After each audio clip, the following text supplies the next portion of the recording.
Natawa si Oliver. No, hindi na makatalong kasi lumalaki ng tiyan, no.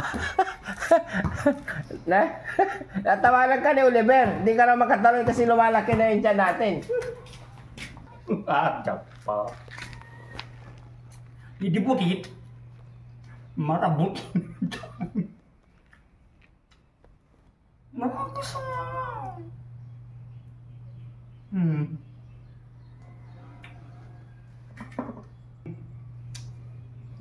Apad.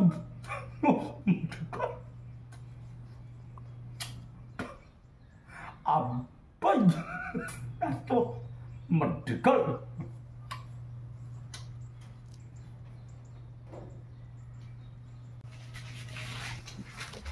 Alikod.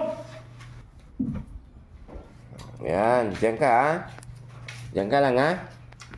Hindi talaga to, kailangan madala agad sa dalubhasa to. Kailangan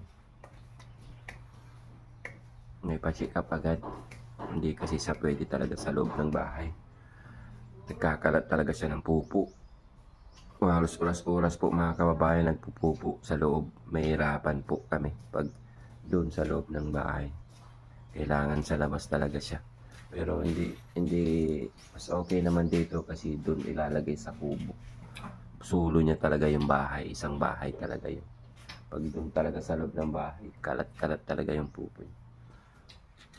Dito doon natin siya ilalagay sa may kubo na sarili niya lang. Pero palabas-labas naman.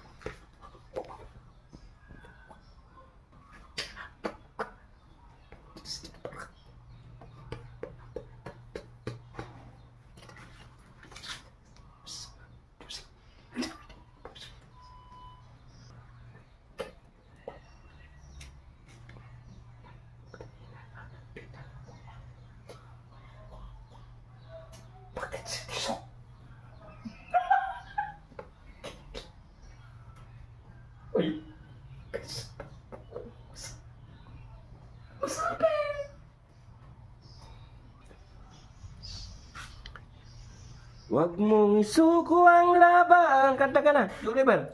Subok lamang to. Hindi ko to isusuko. Yan yung kanta mo kanina, di ba? Gusto ko parinig mo ulit. Yung pagsubok. Na, Oliver. Oliver. Kantay mo na. Mga pagsubok lamang to. Ang prata. Ng araw. Ikaw na. Mula si J. Praus. J. Praus. Tandaan. Huwag mo na. Mga pagsubok lamang to. Huwag kong isuko ang laban. Daddy Frankie. Yun ang kanta niya kanina. Bustag eh. Oh, mga pagsubok lamang to. Ito ginawa ko na yung cellphone na yan ang sabihin. Sige, parinig natin to kay Daddy Frankie. Na. Sabi, kay kantahin mo na yun.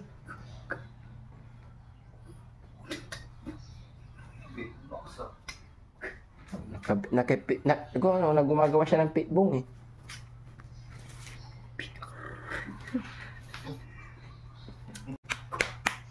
Boom, boom, boom, boom. Pit, pit, boom. Boom, boom, boom. Pit. Hindi na. Kantay mo na yun. Tayo susuko, no? Kuya Oliver, no? Hindi tayo susuko, no? Hanggang makamit natin yung katinuan, no? At Kuya Oliver, si God ang bahala sa atin, no? Kuya Oliver, tutulungan tayo ni God, no? Para mabilis tayong gumaling. Kuya Oliver, kanta ka na. Gusto ko marinig yung pagsubok mo ulit. No? Huwag kong hindi ko isusuko. Yun. Shoot ka pa. Hindi na babalik yun kung mayroon ng iba. Babalik ka rin. Ako sasaktan. Ako ang iba. Ako nasasaktan. Bibigyan kita ng kape Pero, ito, may ano pala to? Coffee mate na. O konti lang. Diyan nakakano yung kape, di ba? Saglit lang, kuha tayo. Hati tayo ba? Kape ko to eh. Hati tayo Hati tayo. Ate tayo, kukuha ko ng kape. Kap. Tatang pape. Ha? Gusto mo ng tinapay?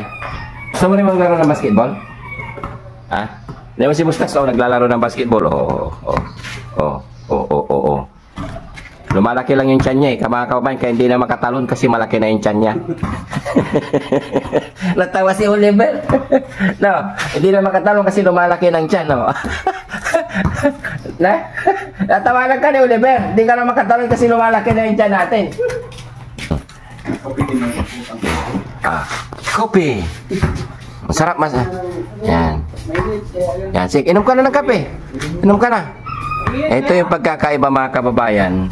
Doon sa tinitirahan niya talagang marumi, may upo sa kanyang sarili. Ngayon dito talagang dinitiis po namin yung kailangan kapag nagpupo siya, linisan, liguan, kasi pinampapaligo niya talaga mga kababayan yung pupo niya. Hawak-hawak niya paminsan. Hindi na namin binibidyoan sa mga bagay na yun kasi hindi maganda. Kaya dito pag nagbawas talaga siya yung paliguan, nakakaawa po siya mga kababayan. Lang namin, mabago lang namin ng konti ka, paunti-kunti yung kalagayan niya. Sana depressed talaga po siya dun sa Ipio, mantakin niyo mga kababayan, 15 years sa loob ng kulungan.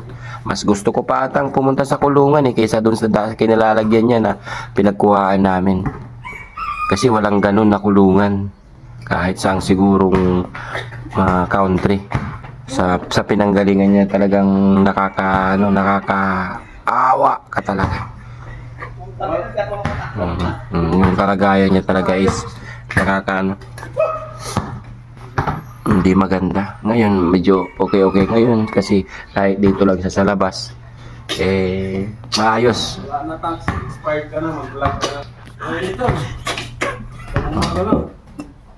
Nakakaawa po talaga. Lalo mga kababayan, kapag sinasabi ko yung mga pinanggalingan niya, talaga napapaluha siya. Wala sa katinuan, pero nung sinabi ko yung pinanggalingan niya na mas malala pa sa kulungan, napapaluwa siya. Alam niya mo. Alam niya mo yung suot ng short. Alam niya. Huwag kang mag-alala Kuya Oliver, no? Hindi ka nababalik doon sa kulungan na yun, no? No, Kuya Oliver, hindi ka nababalik doon. Dito ka na, no? Huwag ka mag-alala, hindi ka nababalik doon sa kulungan na yun. Mga kababayan, nakakaluwa talaga yung sitwasyon niya dahil kung makikita ninyo yung pinanggalingan niya. Sa balay na hindi maganda, no? Huwag ka mag-alala, hindi na ka mabalik doon.